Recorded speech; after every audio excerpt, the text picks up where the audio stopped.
Bismillahirrahmanirrahim. Assalamualaikum warahmatullahi wabarakatuh. Nama saya Satria Kusuma, NPM 1713051041. Puji syukur kehadirat Allah Subhanahu wa taala atas rahmat dan hidayahnya saya dapat melaksanakan ujian komprehensif. Selawat serta salam kita agung-agungkan kepada baginda kita Nabi Allah Muhammad SAW yang telah membawa kita ke zaman terang benderang seperti ini. Yang terhormat penguji utama Bapak Dr. Rahmat Hermawan MKes AIFO. Yang terhormat Ketua Penguji Bapak Dr. Andes Sudirman Husin MPD. Yang terhormat Sekretaris Penguji Bapak Lengit Wicaksono SPD MPD. Terima kasih sudah menyempatkan waktu untuk menonton video ujian komprehensif saya. Untuk mempersingkat waktu, akan saya mulai.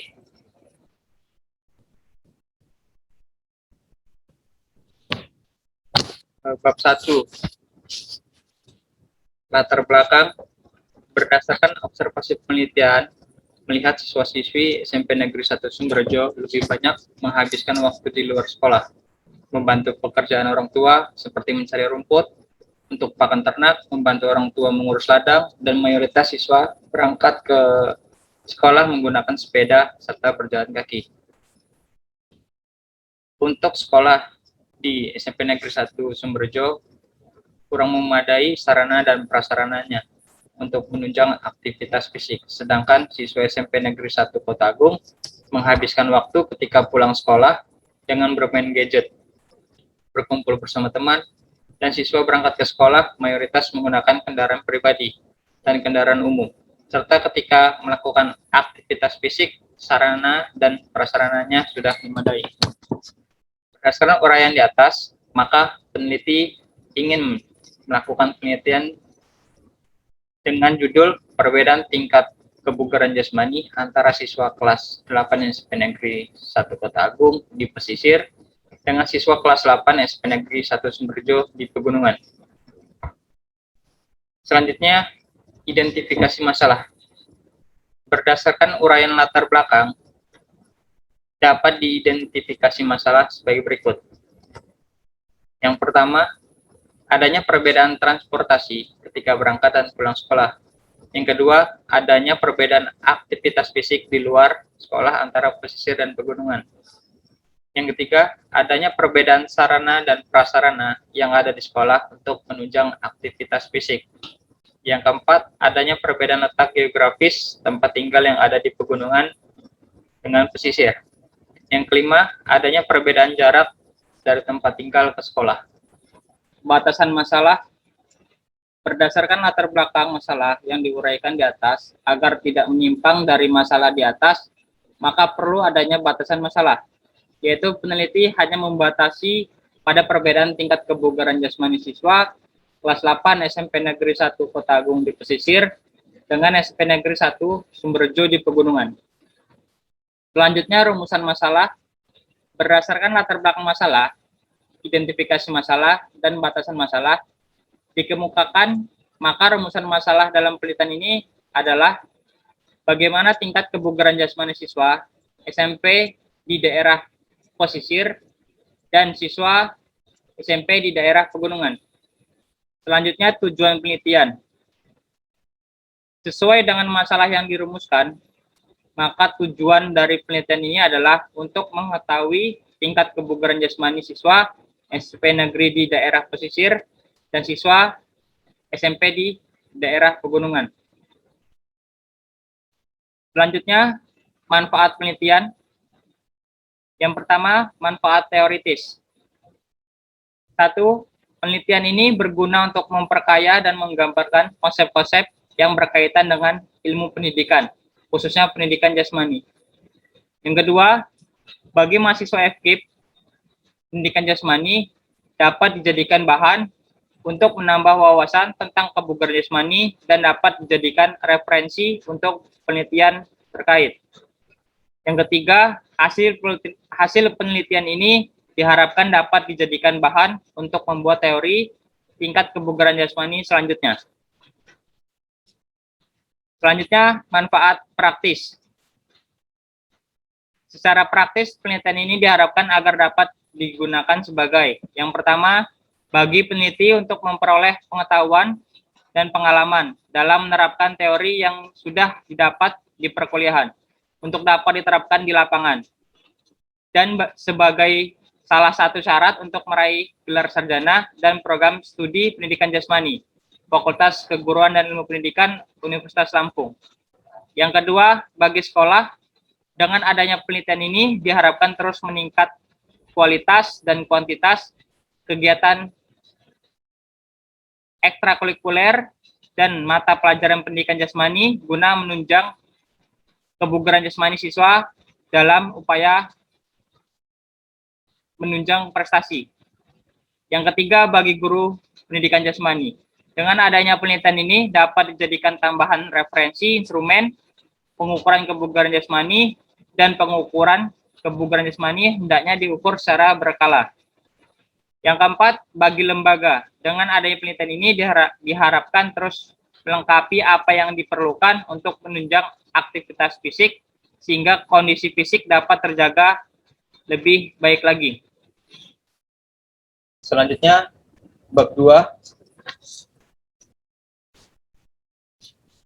Yang pertama, hakikat atau pengertian kebugaran jasmani. Menurut Joko, dalam Wahyuna 2018 halaman 17, kebugaran jasmani merupakan kemampuan untuk dapat melaksanakan tugas tertentu sesuai dengan fisik tertentu. Maka keadaan fisik seseorang juga harus diperhatikan agar kebugaran tubuh selalu terjaga. Selanjutnya dari Nur Hasan dalam ASMI 2015 halaman 136 sampai 137. Kebugaran jasmani adalah kemampuan seseorang untuk melakukan aktivitas fisik dalam waktu yang relatif lama, yang dilakukan secara cukup efisien tanpa menimbulkan kelelahan yang berarti. Dari beberapa pendapat di atas, penelitian menyimpulkan bahwa kebugaran jasmani ialah kemampuan individu seseorang dalam melakukan aktivitas atau kegiatan secara efisien dan optimal, tanpa merasa kelelahan yang berarti dan dapat menikmati waktu luangnya untuk beraktivitas lainnya. Selanjutnya, komponen kebugaran jasmani. Menurut Rusli Lutan dalam Wahyuna 2018 halaman 18, dalam kebugaran jasmani memiliki beberapa komponen-komponen atau elemen. Kebugaran jasmani mencakup dua aspek, yaitu yang pertama, kebugaran jasmani yang berkaitan dengan kesehatan. Yang kedua, kebugaran jasmani yang berkaitan dengan performan. Kebugaran jasmani yang berkaitan dengan kesehatan mengandung 4 unsur pokok, yaitu daya tahan aerobik, komposisi tubuh, kekuatan otot, dan fleksibilitas. Kebugaran jasmani yang berkaitan dengan performa mengandung unsur-unsur yaitu koordinasi, keseimbangan, kecepatan, power, waktu reaksi. Surtiyo Utomo dan Suwandi dalam Yana 2017 halaman 3-4 mengklasifikasikan kebugaran jasmani menjadi dua, yaitu kebugaran jasmani yang berhubungan dengan kesehatan dan kebugaran jasmani yang berhubungan dengan keterampilan. Kebugaran jasmani yang berhubungan dengan kesehatan: 1. Daya tahan jantung dan paru. 2. Daya tahan otot. 3. Kekuatan otot. 4. Pelentukan. 5. Komposisi tubuh. Selanjutnya, kebugaran jasmani yang berhubungan dengan keterampilan meliputi 1. Kecepatan. 2. Kecepatan reaksi. 3. Daya ledak. 4. Kelincahan. 5. Keseimbangan. 6. Ketepatan. Dan 7. Koordinasi.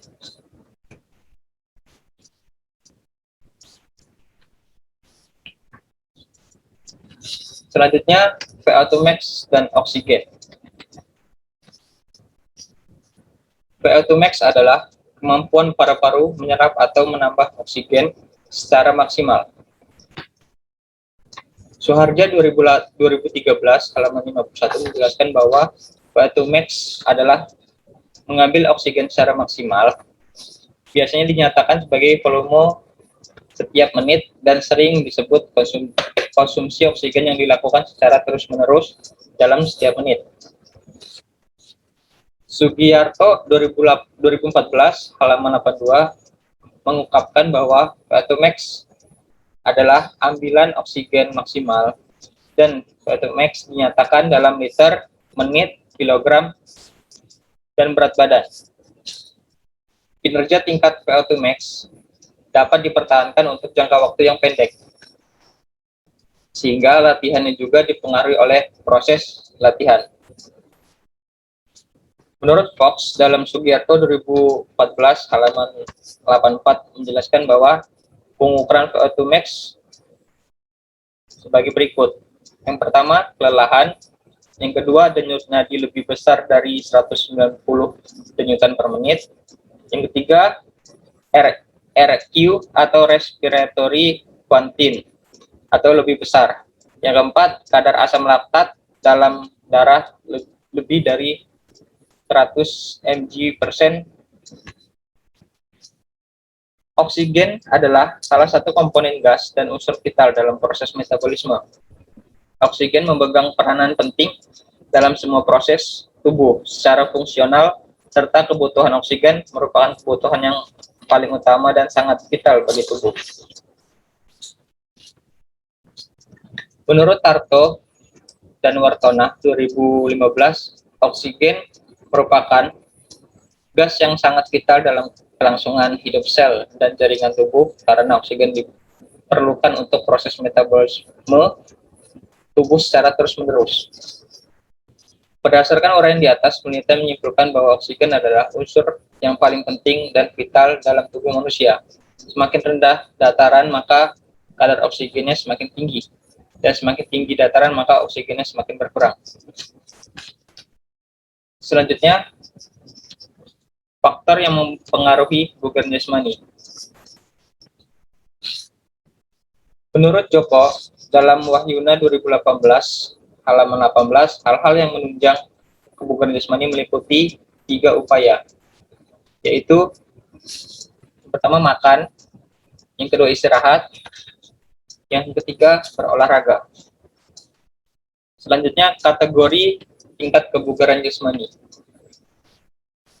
Menurut Halim 2013, terdapat 5 kategori kebugaran jasmani, yaitu kategori sangat kurang, kategori kurang, kategori sedang, kategori baik, yang terakhir kategori sangat baik. Selanjutnya, manfaat kebugaran jasmani. Menurut Muhajirin dalam Wahyu 2018 halaman 16, sistem latihan dapat dibedakan berdasarkan berat latihan, frekuensi latihan, waktu, dan bentuk latihan yang dilakukan oleh pria dan wanita dalam upaya meningkatkan kebugaran jasmani secara efektif dan efisien berdasarkan kelompok umur.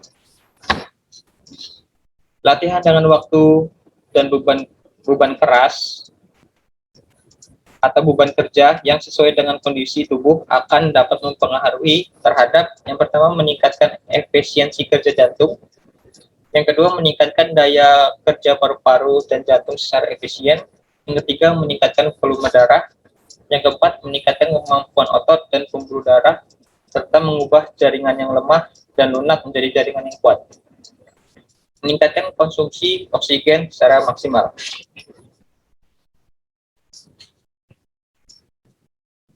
Selanjutnya, macam-macam tes kebugaran jasmani.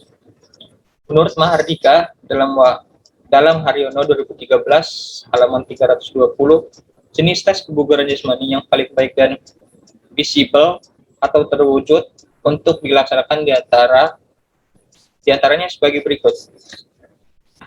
Yang pertama, tes jalan lari 15 menit atau tes Balke. Yang kedua, Shuttle Run tes 20 meter atau multi-test fitness test. Yang ketiga, tes kebugaran jasmani Indonesia atau 3JI. Yang keempat, tes kebugaran jasmani lari 2,4 km Cooper.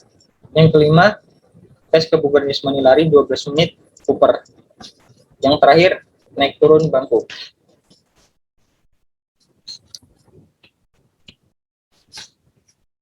Selanjutnya, pengertian sekolah menengah pertama dan karakteristik sekolah menengah pertama. Menurut Depdiknas, sekolah menengah pertama atau SMP adalah jenjang pendidikan menengah pada pendidikan formal di Indonesia yang dilaksanakan setelah lulus sekolah dasar. Jenjang pendidikan ini dimulai dari kelas 7 sampai dengan kelas 9. Dengan siswa umumnya berusia 13 sampai 15 tahun. Pada tahun pertama, yakni kelas 7, siswa mendapatkan pelajaran umum. Saat ini sekolah menengah pertama menjadi program wajib belajar 9 tahun. Selanjutnya, karakteristik SMP. Menurut Desmita 2010, halaman 36, adalah beberapa karakteristik siswa usia sekolah menengah pertama, antara lain. 1. Terjadinya ketidakseimbangan proporsi tinggi dan berat badan. Yang kedua, mulai timbulnya ciri-ciri seks sekunder. Yang ketiga, cenderungnya ambivalensi. Yang keempat, senang membandingkan kaedah-kaedah. Yang kelima, mulai mempertanyakan secara skeptis mengenai eksistensi dan sifat kemurahan dan keadilan Tuhan. Yang keenam, reaksi dan ekspresi emosi masih labil atau belum stabil. Yang ketujuh, mulai mengembangkan standar dan harapan terhadap perilaku diri sendiri sesuai dengan dunia sosial. Yang kedelapan, kecenderungan minat dan pilihan karir relatif sudah jelas. Selanjutnya, pengertian pegunungan dan pesisir. Menurut KBBI, pegunungan adalah tempat yang bergunung-gunung, terdiri atas gunung-gunung. Menurut Oxford Dictionaries atau Kamus Oxford, pegunungan adalah elevasi alami dari permukaan bumi yang besar dan lebih tinggi dibandingkan sekitarnya. Dataran tinggi adalah dataran yang terletak pada ketinggian di atas 700 meter di atas permukaan laut atau MDPL.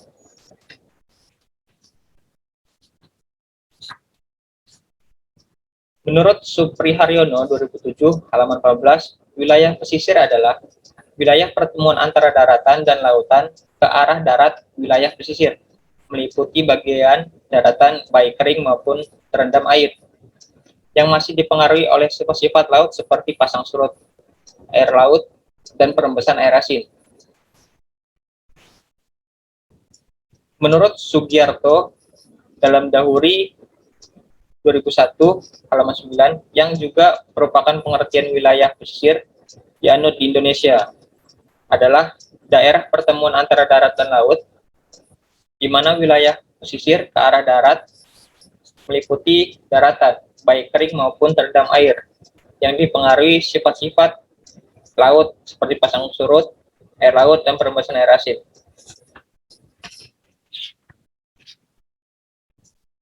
Dari pengertian-pengertian di atas dapat ditarik suatu kesimpulan bahwa wilayah pesisir yang unik karena merupakan impact percampuran antara daratan dan lautan.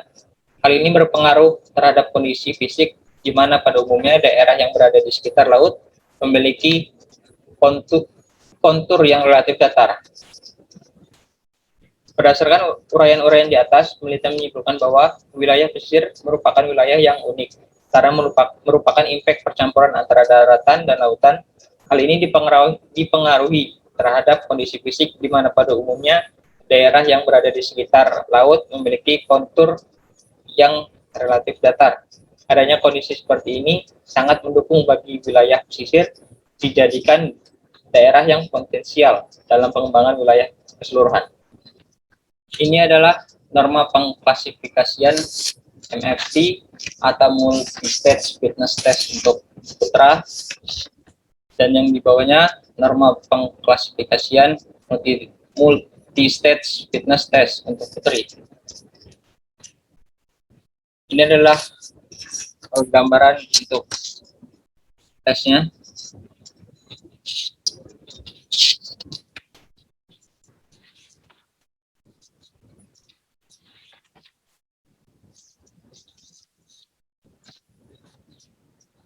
Selanjutnya bab 3, metode penelitian. Metode penelitian merupakan rangkaian cara atau kegiatan pelaksanaan penelitian yang didasari oleh asumsi-asumsi dasar, pandangan-pandangan, filosofis, dan ideologis. Pertanyaan dan isu-isu yang dihadapi. Sukmadinata 2007 halaman 52. Maka ditinjau dari penelitiannya, penelitian ini merupakan penelitian deskriptif komparatif dengan menggunakan metode tes. Menurut Arikunto 2006 halaman 76, tes adalah serentetan pertanyaan atau latihan serta alat lainnya yang digunakan untuk mengukur keterampilan, pengetahuan, inteligensi, kemampuan, atau bakat yang dimiliki oleh individu dan kelompok. Penelitian tidak memberikan perlakuan, manipulasi, atau pengubahan pada variabel bebas, tetapi hanya menggambarkan suatu kondisi apa adanya. Menurut Sukmadinata 2007 halaman 73. Penelitian ini hanya membandingkan kebugaran jasmani siswa-siswi kelas 8 SMP Negeri 1 Kota Agung yang berada di pesisir dengan siswa-siswi kelas 8 SMP Negeri 1 Sumberjo yang berada di pegunungan. Selanjutnya, populasi dan sampel. Populasi menurut Sugiono 2010 halaman 117 adalah wilayah generalisasi yang terdiri atas objek dan subjek yang mempunyai kualitas dan karakteristik. Ketentuan yang ditetapkan oleh penelitian untuk dipelajari dan kemudian ditarik kesimpulannya. Menurut Arikunto 2006 halaman 54, populasi adalah keseluruhan subjek penelitian. Apabila seseorang ingin meneliti semua elemen yang ada dalam wilayah penelitian, maka penelitian harus merupakan penelitian populasi. Studi atau penelitian juga disebut studi populasi atau studi sensus.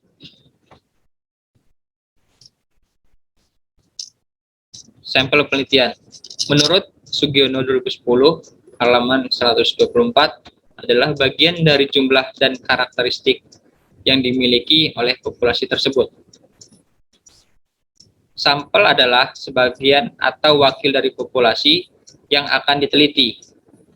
Menurut Soharsimi Arikunto 2010 halaman 109. Pengambilan sampel untuk penelitian merupakan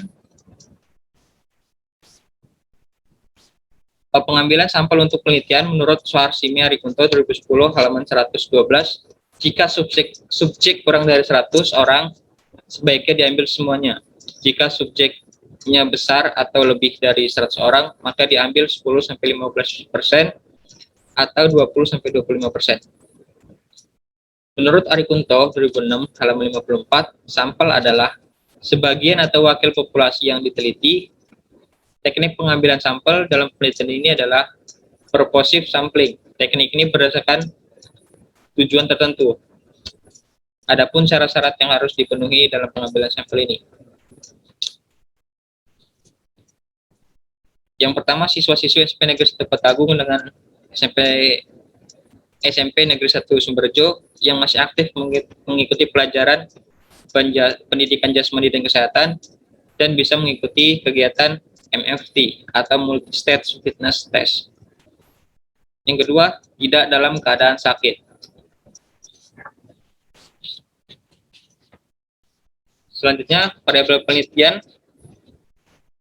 Variabel penelitian menurut Sugiono 2016 halaman 38 adalah segala sesuatu yang berbentuk apa saja yang ditetapkan peneliti untuk dipelajari sehingga diperoleh informasi tentang hal tersebut. Kemudian ditarik kesimpulan. Penelitian ini terdiri dari variabel bebas dan variabel terikat. Variabel bebas yaitu siswa-siswi kelas 8 SMP Negeri 1 Kota Agung di pesisir. Variabel bebas yang kedua yaitu siswa-siswi kelas 8 SMP Negeri 1 Sumberjo yang berada di pegunungan. Variabel terikatnya yaitu daya tahan.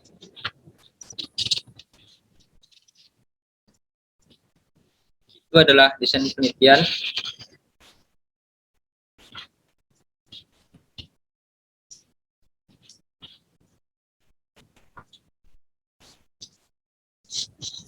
Teknik pengumpulan data. Menurut Arikunto 2014 halaman 265 dijelaskan bahwa metode pengumpulan data merupakan cara yang digunakan dalam pengumpulan data penelitiannya. Arikunto 2014 halaman 265 bahwa untuk memperoleh data-data yang diinginkan sesuai dengan tujuan penelitian sebaiknya bagian dari langkah pengumpulan data merupakan langkah yang sukar karena data yang salah menyebabkan kesimpulan-kesimpulan yang ditarik akan salah juga. Baik, selanjutnya bab 4 ada deskripsi data, analisis data, dan pembahasan.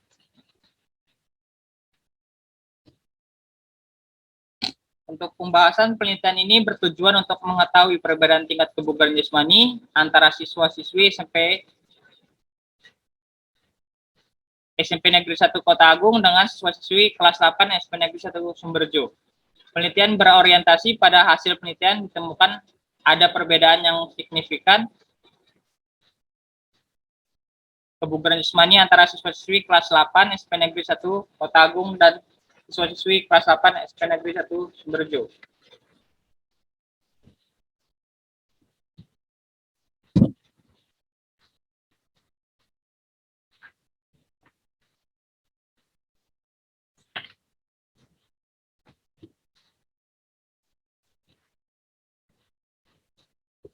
Setiap siswa dan siswi memiliki kebugaran jasmani yang berbeda-beda untuk melakukan aktivitas fisik sehari-hari di sekolah maupun di luar sekolah. Hal tersebut dipengaruhi oleh banyak faktor seperti faktor genetik, usia, jenis kelamin, latihan fisik, letak geografis, oksigen, dan lingkungan. Bagi siswa-siswi SMP Negeri 1 Sumberjo, mereka lebih banyak melakukan aktivitas setelah pulang sekolah untuk membantu pekerjaan orang tua setelah pulang sekolah. Baik di rumah untuk membantu pekerjaan rumah, di ladang untuk berkebun, serta mencari rumput untuk pakan ternak. Sehingga membutuhkan daya tahan yang lebih pula.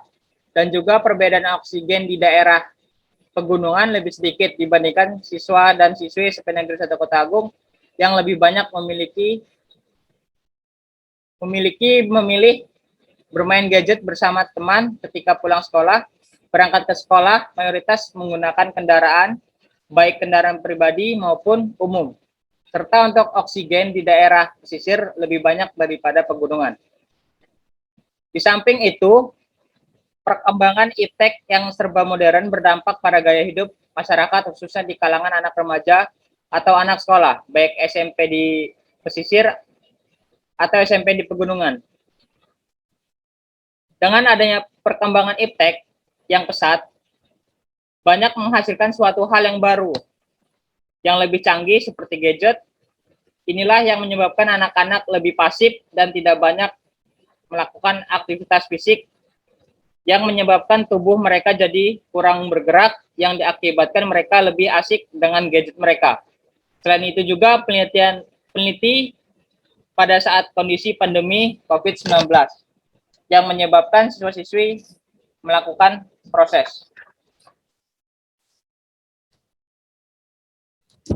Baiklah, ini ada tabel deskripsi data perbedaan tingkat kebugaran jasmani untuk siswa di SMP Negeri 1 Kota Agung dan siswa SMP Negeri 1 Sumberjo. Untuk sampelnya 20, total 40 untuk keseluruhan. Rata-rata untuk putra di SMP Negeri 1 Kota Agung memiliki rata-rata 25,5. Standar deviasinya 3,93 dan jumlahnya 511. Untuk putri dari SMP Negeri 1 Kota Agung memiliki sampel 20. Untuk rata-rata 22,96, standar deviasi 2,22 dan jumlah 459,2. Untuk SMP Negeri 1 Sumberjo, putra memiliki rata-rata 30,04, standar defisiasinya 3,70, jumlah 600,89. Untuk Putri SMP Negeri 1 Sumberjo, rata-rata 24,32, standar defisiasinya 1,52, dan jumlah 486,4. Ini ada deskripsi data dari hasil analisis data penelitian kebugaran jasmani antara siswa kelas 8 SMP Negeri 1 Kota Agung dan siswa kelas 8 SMP Negeri 1 Sumberjo. Untuk deskripsi data dari siswa SMP Negeri 1 Kota Agung, untuk kurang sekali itu keseluruhan mendapatkan kurang sekali. Selanjutnya dari siswa SMP Negeri 1 Sumberjo, untuk jumlah penilaiannya 20 atau keseluruhan ada di golongan kurang sekali. Selanjutnya tabel distribusi frekuensi bagi kebugaran jasmani siswa kelas 8 SMP Negeri 1 Kota Agung. Untuk siswinya yang mendapatkan kurang berjumlah 5 orang dan kurang sekali berjumlah 15 orang. Selanjutnya tabel distribusi frekuensi kebugaran jasmani siswa kelas 8 SMP Negeri 1 Sumberjo yang mendapatkan kurang berjumlah 6 orang dan kurang sekali berjumlah 14 orang. Selanjutnya bab 5, kesimpulan.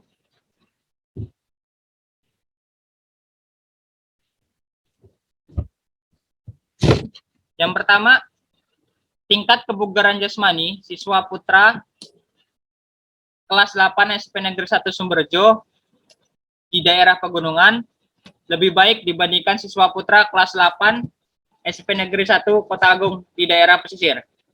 Tingkat kebugaran jasmani siswa putra dapat dilihat pada halaman 37. Nomor 2, tingkat kebugaran jasmani siswa putri kelas 8 SMP Negeri 1 Sumberjo lebih baik dibandingkan siswa putri SMP Negeri 1 Kota Agung. Tingkat kebugaran jasmani siswa putri SMP Negeri 1 Sumberjo memiliki jumlah skor lebih tinggi dibandingkan siswa putri SMP Negeri 1 Kota Agung. Dapat dilihat pada halaman 37.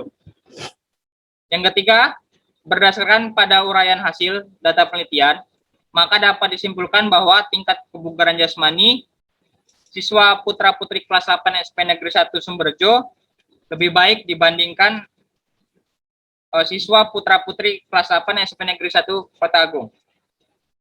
Tingkat kebugaran jasmani siswa putra-putri kelas 8 SMP Negeri 1 Sumberjo memiliki skor lebih tinggi dibandingkan siswa putra-putri kelas 8 SMP Negeri 1 Kota Agung. Dapat dilihat pada halaman 37. Selanjutnya saran. Berdasarkan penelitian yang disimpulkan, maka diajukan saran-saran untuk meningkatkan kebugaran jasmani siswa putra dan putri kelas 8 SMP Negeri 1 Kota Agung dengan siswa putra dan putri kelas 8 SMP Negeri 1 Sumberjo. Yang pertama, diharapkan dapat menjadikan penelitian ini sebagai gambaran kebugaran jasmani siswa putra dan putri di sekolah pada jenjang sekolah lanjutan tingkat pertama. Guru juga disarankan membuat program kegiatan siswa di luar sekolah guna meningkatkan hasil kebugaran jasmani siswa-siswi yang optimal di sekolah. Yang kedua, setelah mengetahui tingkat kebugaran jasmani yang dimiliki oleh setiap siswa, diharapkan data yang diperoleh dapat dimanfaatkan oleh guru di dalam perencanaan dalam meningkatkan kebugaran jasmani siswa sesuai kemampuan dan bakat yang dimiliki siswa. Yang ketiga, setelah mengetahui data yang diperoleh, diharapkan sekolah, guru, lingkungan, serta masyarakat lebih mendukung kegiatan yang berkaitan dengan olahraga khususnya untuk menunjang kebugaran jasmani. Yang keempat, program studi pendidikan jasmani diharapkan dapat dijadikan gambaran dalam meningkatkan daya tahan, khususnya kebugaran jasmani. Yang kelima, para penelitian lainnya, khususnya mahasiswa pendidikan jasmani, diharapkan penelitian ini dapat menjadikan gambaran, informasi, dan masukan, namun akan lebih baik lagi jika sumber dan referensinya yang akurat dengan penelitian ini diperbanyak serta penelitian ini lebih dikembangkan lagi. Yang keenam, bagi para peneliti, siswa dan guru sebaiknya menggunakan iptek dengan benar dan tidak menyalahgunakan fungsinya, sehingga diharapkan bisa dipergunakan dengan sebaiknya untuk tujuan mencari informasi dan tidak menimbulkan dampak yang negatif bagi penggunanya. Yang ketujuh, bagi pihak lembaga sarana prasarana pendidikan merupakan salah satu sumber daya yang penting dan utama dalam menunjang proses pembelajaran di sekolah, khususnya di SMP. Untuk itu perlu dilakukan peningkatan dalam pendayagunaan dan pengelolaan agar tujuan yang diharapkan dapat tercapai. Yang delapan, penelitian ini masih perlu dikembangkan lagi agar dapat memberikan sebuah informasi atau hasil lebih baik lagi. Dalam penelitian ini selanjutnya seperti jumlah sampel, jenjang pendidikan yang beragam, tempat, dan lain-lain. Baiklah, terima kasih. Sekian presentasi ujian komprehensif saya. Apabila ada salah dalam penyebutan nama, gelar, maupun ucapan, saya mohon maaf. Pada Allah saya mohon ampun. Saya tutup. Assalamualaikum warahmatullahi wabarakatuh.